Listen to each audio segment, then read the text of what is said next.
La police a arrêté un ancien combattant noir. 30 minutes plus tard, le FBI est intervenu silencieusement. Le silence se fit dans la salle d'audience dès que Luther Briggs franchit les lourdes portes en chêne. L'air était lourd d'une sorte de révérence, ou peut-être d'incrédulité, tandis que tous les regards se tournèrent vers le vétéran vieillissant qui avançait lentement mais avec détermination. Chacun de ses pas martelant le sol de marbre brillant. Vêtu d'une veste militaire patinée dont les insignes délavés collaient à peine aux manches, la présence de Luther pesait un poids qui ne correspondait pas aux accusations qui pesaient désormais sur son nom. Sa barbe argentée était soigneusement taillée, ses épaules encore carrées sous le poids du temps et de l'âge.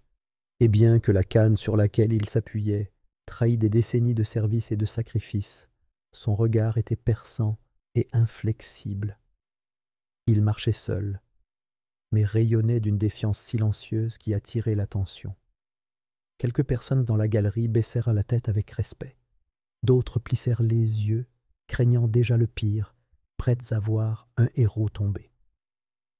Au dernier rang, une poignée de journalistes étaient assis, le regard posé, leurs stylos griffonnant rapidement sur des blocs-notes, leurs yeux oscillant entre Luther et le tribunal. Certains le reconnurent instantanément.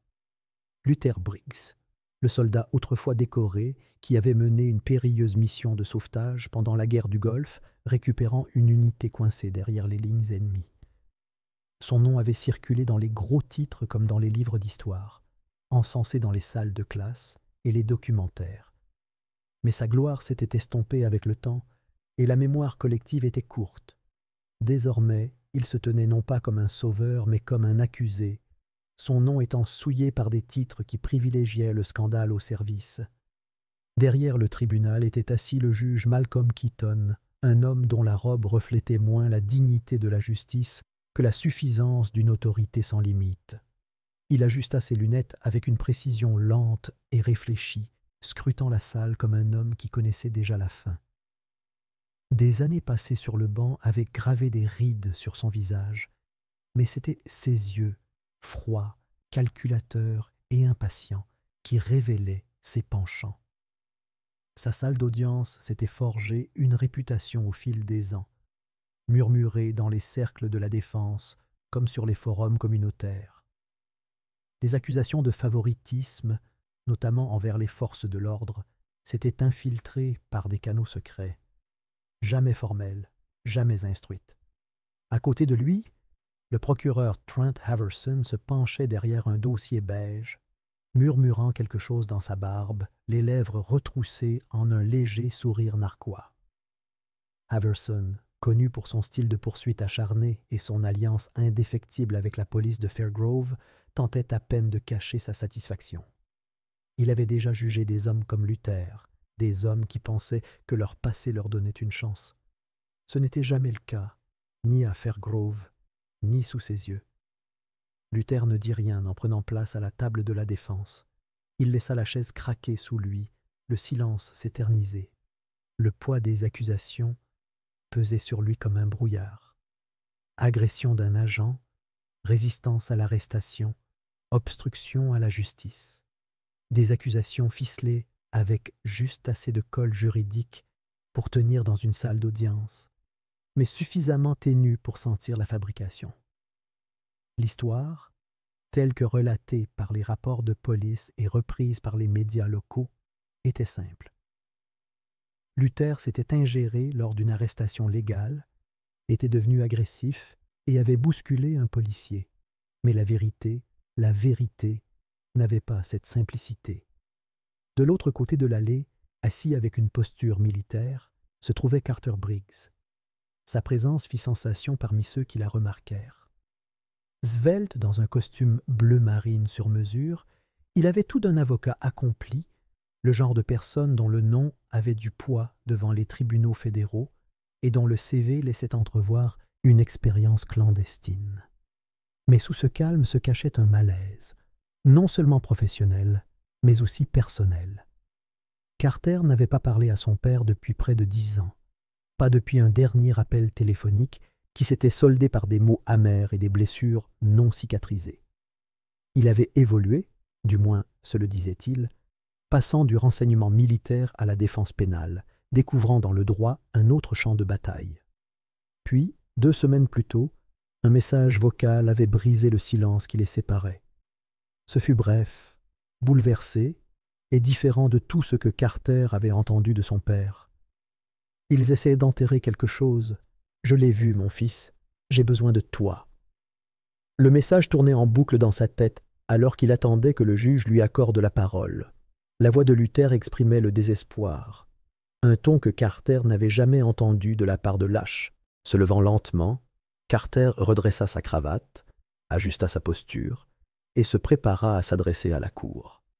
Mais avant qu'il puisse parler, son regard parcourut la galerie et se posa sur 2 silhouettes assises côte à côte. Costume quelconque, expression générique, le genre d'homme qui semblait appartenir à tout et à rien à la fois.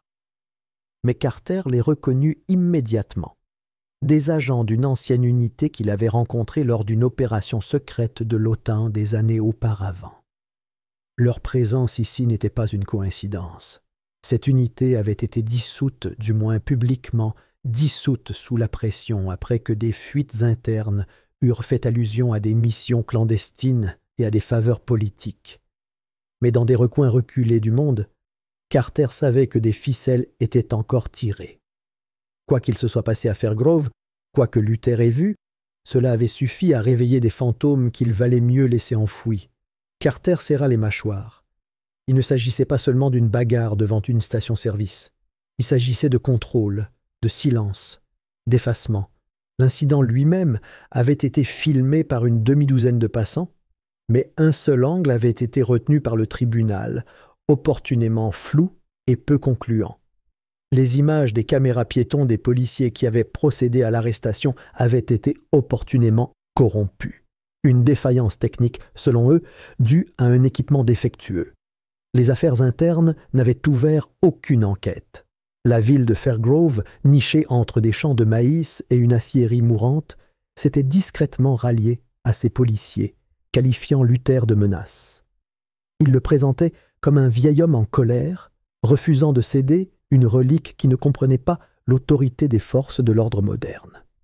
Mais ce n'était pas le Luther Briggs qui avait élevé Carter, ni l'homme qui apparaissait dans les images brutes que Carter avait réussi à obtenir d'une source anonyme, images qui n'avaient pas encore été versées au dossier. Cette vidéo montrait une autre histoire. Un jeune latino, âgé d'à peine 19 ans, s'était écrasé contre le capot d'une voiture de patrouille, ses cris étouffés sous le bras de l'agent. Luther s'approcha lentement, parlant clairement, gesticulant avec sa canne, sans la balancer, sans menacer, se plaçant simplement entre le garçon et le poing. L'officier s'était retourné brusquement et la vidéo avait été coupée. Ce qui suivit n'était que rumeur et temps perdu. Luther ne s'était pas enfui. Il n'avait pas résisté quand on l'avait menotté. Il avait simplement regardé l'officier dans les yeux et dit quelque chose dont personne ne pouvait se souvenir avec certitude. Carter apprendrait plus tard que son père avait murmuré « Le monde entier vous regarde, même si vous ne le voyez pas encore. » Carter prit une inspiration et commença sa déclaration liminaire. Mais alors même qu'il parlait, exposant les faits, démontant le récit de l'accusation avec précision et assurance, le courant sous-jacent persistait. Quelque chose de plus grand que Fairgrove était en jeu. Il le voyait dans l'assurance de Haverson, dans le dédain du juge Keaton, dans le silence de la foule.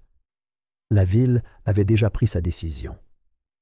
Pourtant, dans le silence qui régnait entre chaque mot, Carter sentait l'attrait de quelque chose de plus profond. La loyauté, la rédemption, le lien brisé entre un père et son fils. Tandis que sa voix emplissait la pièce, résonnant sur la pierre et le bois, il savait que cette affaire ne visait pas seulement à laver le nom de Luther. Il s'agissait de confronter ce qu'ils avaient tous deux tenté d'oublier. Car la vérité n'était pas seulement enfouie sous de mauvais rapports de police ou des préjugés judiciaires. Elle était enfouie entre eux. Au début du 2e jour du procès, l'atmosphère dans la salle d'audience s'était transformée. L'air, autrefois empli de murmures oisifs et de notes griffonnées, vibrait désormais d'un rythme tendu et inconfortable. Les spectateurs se penchaient en avant sur leurs sièges, le souffle coupé. L'attention, qui n'était plus un murmure, pesait désormais comme un nuage d'orage sur chaque épaule. La salle d'audience, avec ses bancs en bois poli et ses peintures stoïques de la justice passée, semblait plus petite, plus confinée, plus vigilante.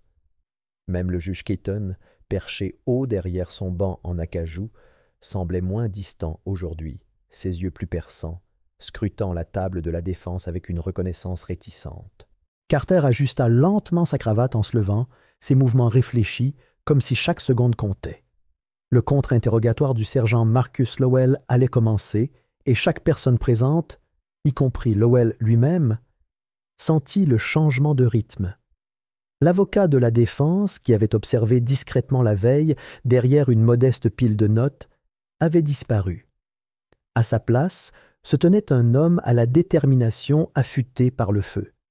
La voix calme, l'attitude inébranlable, les mots mesurés comme le tic-tac d'une horloge. Les premières réponses de Lowell furent brèves, assurées, le rythme rodé d'un officier chevronné habitué à la routine judiciaire. Il cita les procédures, fit référence au règlement du service, indiqua la cause probable comme un refrain bien rodé. Mais Carter fut patient.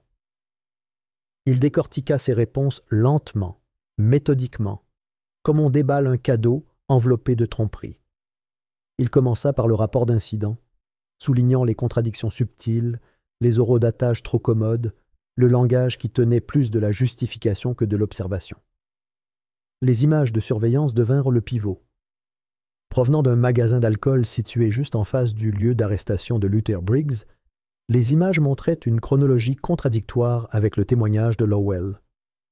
On y voyait Luther passer devant le magasin à 20h42, soit près de 13 minutes après que Lowell eut affirmé que l'homme avait résisté à son arrestation devant les marches de l'église. Les images n'avaient été versées au dossier que lorsque Carter les avait lui-même assignées à comparaître, 2 jours après avoir constaté leur absence du dossier de communication préalable. Un oubli administratif avait invoqué l'accusation, mais Carter ne s'intéressait pas aux excuses. Il a obligé le jury à regarder la vidéo, image par image. Il leur a demandé de remarquer l'horodatage, la posture de l'homme, l'absence totale d'agressivité. Puis il leur a demandé de se demander pourquoi ces images n'avaient fait surface qu'après une pression extérieure. Lowell a hésité. D'abord subtilement, il a plissé les yeux, raidi la mâchoire. Mais les fissures se sont multipliées.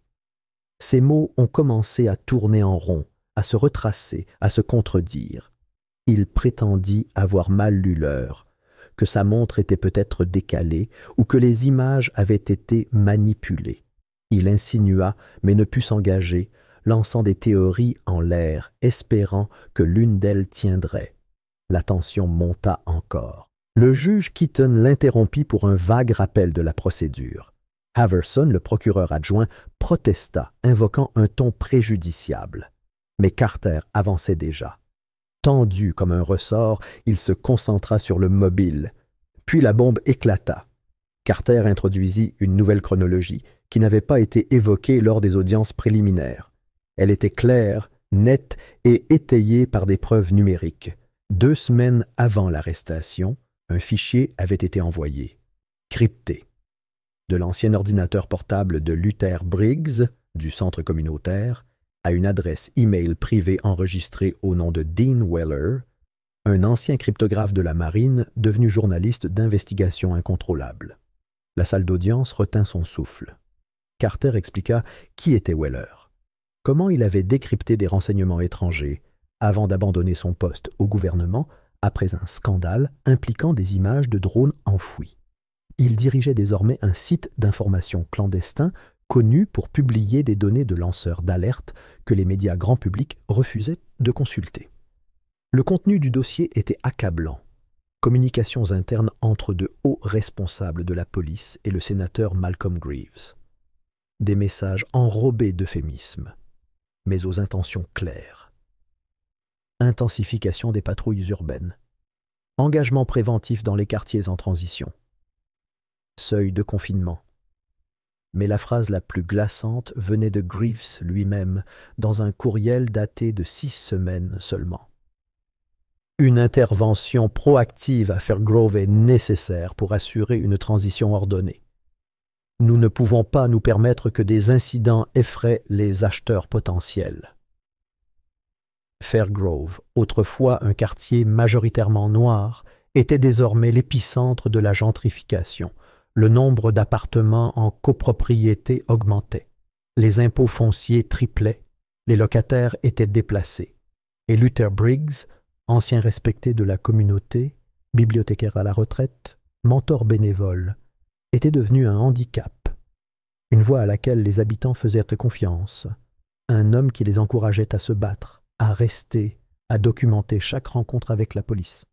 La clé USB qu'il avait trouvée n'était pas sa mission, c'était un accident. Il l'avait découverte dans une boîte de documents municipaux abandonnée dans un centre pour jeunes fermé et voué à la démolition. Sur cette boîte, enfouie parmi les évaluations, il ne s'agissait pas d'un incident isolé. C'était systémique, stratégique. Greaves détenait des intérêts financiers dans près de 20 propriétés dans un rayon de 5 pâtés de maisons du parc central de Fairgrove. Si les altercations se multipliaient, la présence policière augmentait. Si elle s'intensifiait, les promoteurs réclamaient des améliorations de sécurité et facturaient davantage. C'était un modèle économique fondé sur la confrontation. Et Luther, par le simple fait de transmettre le dossier à Weller, était devenu une menace. Carter marqua une pause après cette révélation, laissant le silence se prolonger. Le jury resta immobile. Les journalistes dans la galerie griffonnaient plus vite.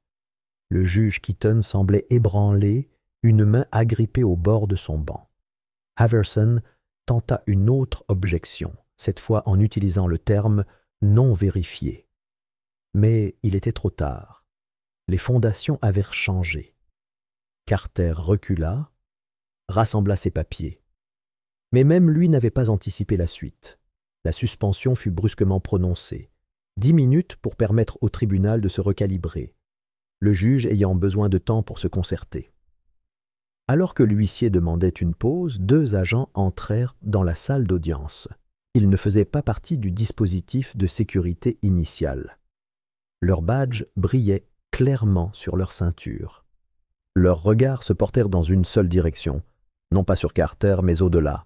L'un d'eux interpella, non pas la table de la défense, mais la galerie derrière elle.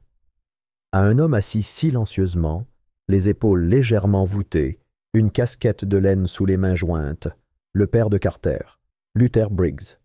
« Monsieur Briggs, » dit l'agent d'un ton neutre, « vous êtes en état d'arrestation pour obstruction à une enquête fédérale. » Des exclamations de surprise parcoururent la salle d'audience. Une femme au fond laissa tomber son stylo. Un juré se tourna instinctivement vers le juge, comme s'il attendait une décision qui ne venait pas. Luther se leva lentement, la confusion et la défiance se lisant sur son visage. Carter resta figé un instant, puis fit un pas en avant que l'huissier ne pose une main sur sa poitrine. Aucun contact, juste une pression. La salle d'audience sombra dans un chaos contrôlé. Keaton frappa 2 fois de son marteau, appelant à l'ordre, mais les murmures s'étaient déjà transformés en discussions feutrées et en exclamations tendues. Haverson parut pris de court.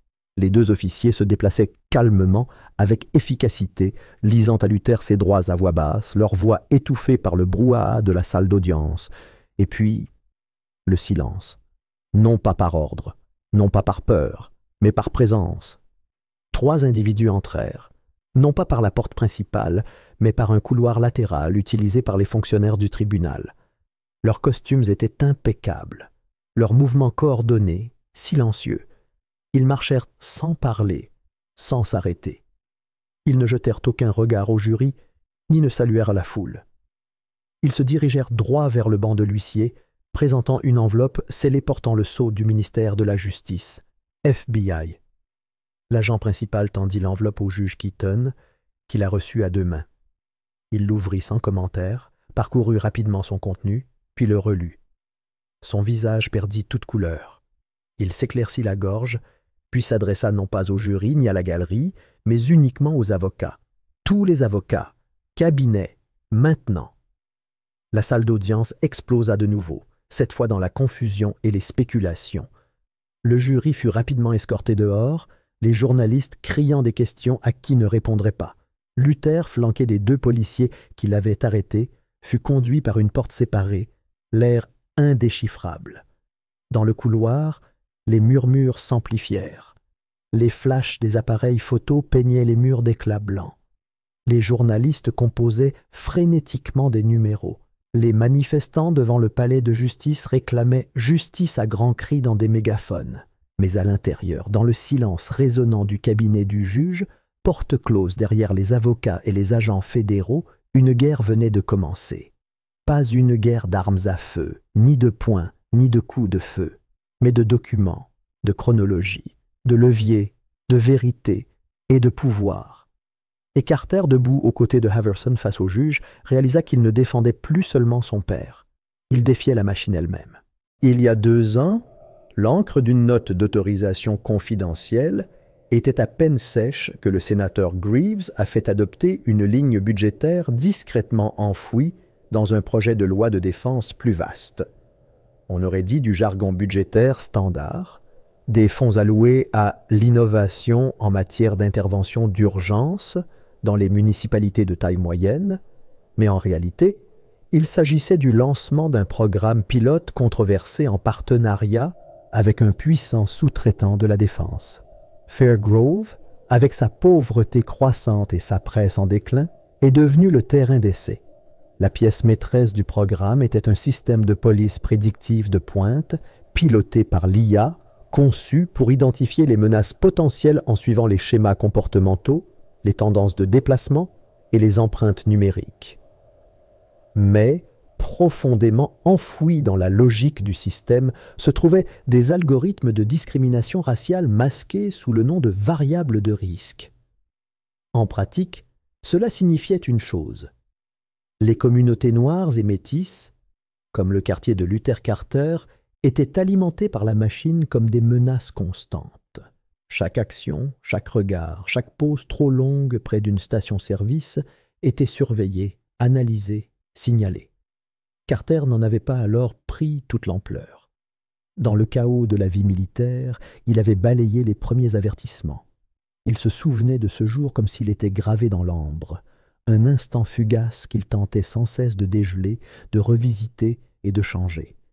Il revenait tout juste d'un exercice d'entraînement conjoint en Allemagne, les bottes encore enfouies dans la terre étrangère, lorsqu'il fut convoqué dans un café tranquille à l'extérieur de la base.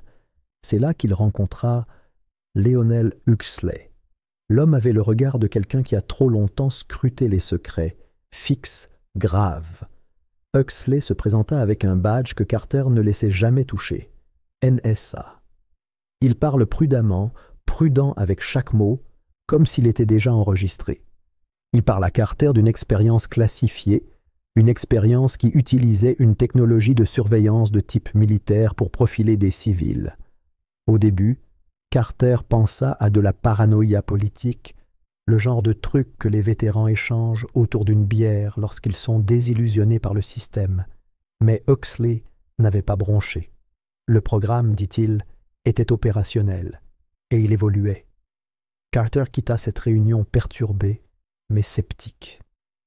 Il venait de commencer une nouvelle vie, loin des zones de combat et des missions clandestines. Il refusait de croire que la guerre l'avait suivi jusque chez lui. Alors, il oublia la conversation, se disant que Huxley était probablement épuisé. Peut-être en avait-il trop vu. Peut-être que Carter n'était tout simplement pas prêt à voir ce qui se présentait à lui. Assis seul dans un parking, faiblement éclairé, en face du palais de justice, Carter ne pouvait faire taire les échos de cet avertissement. Tout s'est mis en place. L'étrange façon dont les images ont disparu, la voiture de patrouille restée au ralenti devant la maison de Luther pendant des heures sans explication. Le rapport de police maladroit qui contenait plus de caviardage que de phrases. L'arrestation de Luther n'avait pas été spontanée. C'était un signal. Un système conçu pour effacer les menaces l'avait repéré dès qu'il avait accédé au dossier. Carter connaissait bien le schéma, de par son séjour à l'étranger, de par sa propre formation. Le but n'était pas seulement de l'arrêter. C'était de discréditer, d'effacer la crédibilité d'un homme avant qu'il ne puisse tirer la sonnette d'alarme. Le dossier que Luther avait tenté d'envoyer, cela n'aurait jamais dû se produire. Le doyen Weller rencontra Carter au sous-sol d'un ancien bâtiment des archives du centre-ville. L'ancien analyste du renseignement se déplaçait comme un fantôme, toujours en avance sur les autres. Il confirma ce que Carter craignait. Les métadonnées du fichier remontaient à des serveurs reliés au bureau de Greaves. Plus accablant encore, des autorisations back-end étaient intégrées aux journaux. Des empreintes digitales prouvant que les images avaient été effacées à la demande du sénateur. Des rapports de police modifiés. Des images de caméras piétons recouvertes de boucles inoffensives. Ce n'était pas seulement de la corruption locale, c'était une manipulation autorisée, une tromperie systématisée. Carter ne voulait pas y croire, mais il ne pouvait plus détourner le regard. Il ne faisait pas confiance à la police, ni aux forces de l'ordre local, ni à l'État. Mais les coups frappés à la porte de sa chambre de motel ce soir-là n'étaient pas locaux. 2 hommes en costume sombre et accréditation fédérale se tenèrent dans le couloir, la pluie dégoulinant de leurs vestes. L'un se présenta comme l'agent Keller. L'autre resta silencieux, scrutant le couloir. Ils ne demandèrent pas la perme. « Ceci a été récupéré dans l'appartement de votre père avant la perquisition de la police locale, » dit Keller sans attendre de remerciements. « Je vous suggère de le diffuser au tribunal. » Puis ils disparurent. Le lendemain matin, Carter ne dormit pas. Il était assis dans un coin de la pièce, l'écran de son ordinateur portable, illuminant ses yeux fatigués pendant la diffusion de la vidéo. Son père, Luther, se tenait devant la caméra, le regard brûlant de conviction. Il parlait clairement, posément. Il citait des noms. Il décrivait le système d'IA, la surveillance illégale, les données de profil croisées avec les antécédents de crédit, la fréquentation scolaire et les publications sur les réseaux sociaux. Il parlait du sénateur Greaves, des réunions, de la menace qu'il avait reçue l'enjoignant de reculer. Et puis, dans les dernières secondes, Luther dit quelque chose que Carter n'oublierait jamais. « Si cela t'arrive, fiston, ne les laisse pas l'enterrer. Ne les laisse pas m'enterrer. » Carter déposa une requête d'urgence le jour même pour admettre le disque dur comme nouvelle preuve. Le juge Keaton tenta de temporiser. Il a remis en question sa validité, l'a qualifié de spéculatif, a même refusé de consulter le dossier sans une chaîne de possession formelle. De l'autre côté de l'allée, le procureur Haverson a éclaté. Il a accusé Carter de dramatisation, de créer du drame pour attirer la sympathie. La salle d'audience semblait étranglée par le protocole. Chaque souffle était bloqué par la paperasserie. Carter resta silencieux, les poings serrés, prêt à argumenter, à crier s'il le fallait. Mais l'agent Keller est entré. Il n'a pas attendu la permission de parler. « Votre honneur », a-t-il dit fermement, en entrant dans le puits, brandissant son badge fédéral. « En vertu de l'autorité fédérale, nous mettons cette salle d'audience sous enquête pour faute judiciaire. » Le marteau de Keaton s'est figé en plein vol. Keller a poursuivi, les yeux rivés sur le juge. « Ce disque contient des communications entre la magistrature, le bureau du procureur et le sénateur Greaves. Cela prouve une collusion visant à supprimer des preuves à décharge, à détruire des fichiers vidéo et à falsifier des documents liés à l'arrestation de M. Carter. » Le silence s'abattit comme une vague. Même les journalistes du fond cessèrent de griffonner. Carter ne bougea pas. Il n'en avait pas besoin. Pour la première fois depuis des jours, la pression retombait, juste un peu, juste assez pour respirer. Tous les regards se tournèrent vers le juge Keaton, dont le visage était devenu pâle sous les flots de sueur. Le procureur Haverson ouvrit la bouche, puis la referma. Personne n'osa parler. Et dans ce silence, quelque chose de subtil, mais de sismique se produisit.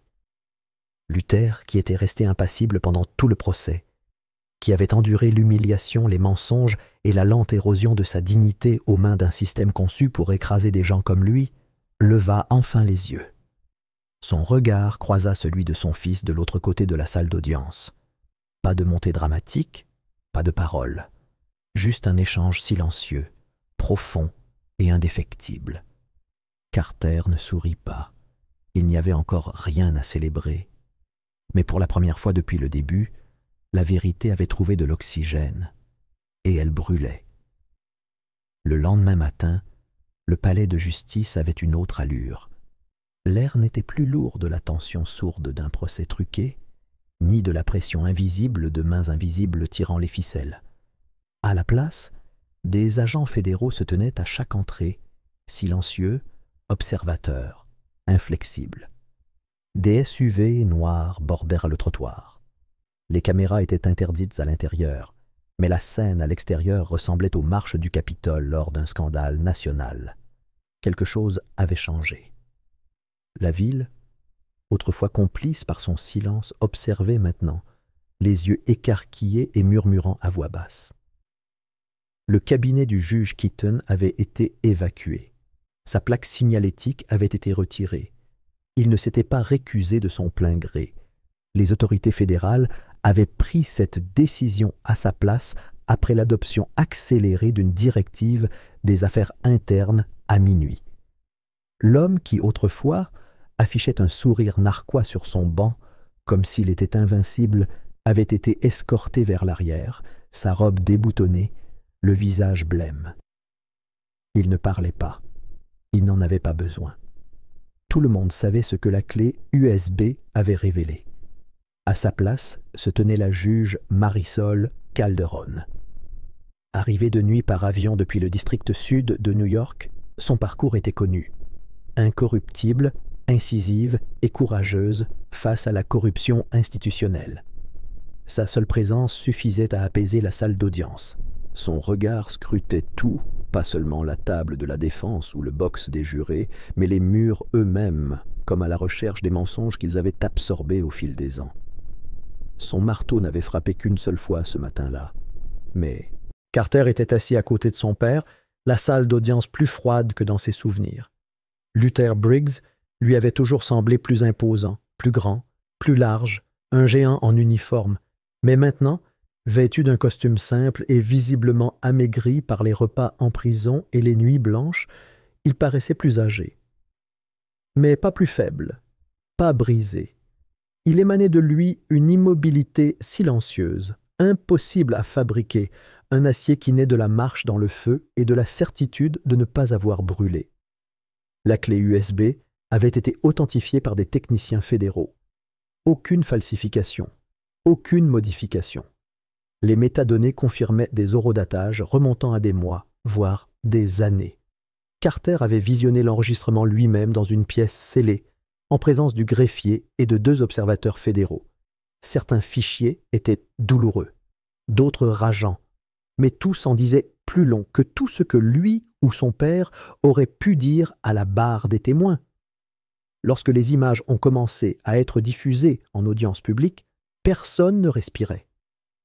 La première vidéo était une vidéo de surveillance granuleuse prise dans un cabinet d'avocats. Le sénateur Greaves était assis en face du procureur Henley. Leur conversation était saccadée, codée, mais suffisamment claire pour que quiconque l'écoute. Une seule phrase rompit le silence. « Luther Briggs représente un risque. L'histoire de cet homme est révélée et 20 ans de secret s'effondrent comme des dominos. » Personne ne bougea à la fin du dossier. S'ensuivit une série de mémos vocaux entre Greaves et un agent de liaison technique du programme municipal de prédiction de la criminalité par IA, des expressions comme « pertes acceptables »,« saturation des cibles » et « tolérance raciale » se répandirent dans la salle d'audience comme de l'acide. Ce n'était pas seulement de la corruption, c'était une injustice orchestrée. Un système conçu non seulement pour traquer certaines personnes, mais aussi pour les traquer. Puis vint le dernier dossier, un appel téléphonique enregistré. La voix du juge Keaton résonna en premier, sèche et désinvolte. Il rit, puis baissa la voix. « J'ai lu les dossiers. Ce vétéran, c'est un inconnu. » Greaves répondit par un grognement, puis le dit clairement. « Faites en sorte que le dossier du vétéran soit jugé rapidement. » Nous n'avons pas besoin d'un autre martyr, c'était tout. Pas de feu d'artifice, pas d'explosion. Juste le silence. Un silence qui s'est accroché au mur même après que l'écran soit devenu noir. Le jury ne regarda personne. Il n'en avait pas besoin. Le poids de ce qu'il avait vu planait sur lui comme un brouillard. Ils suspendirent la séance. Ils revinrent. 47 minutes plus tard, le verdict était unanime.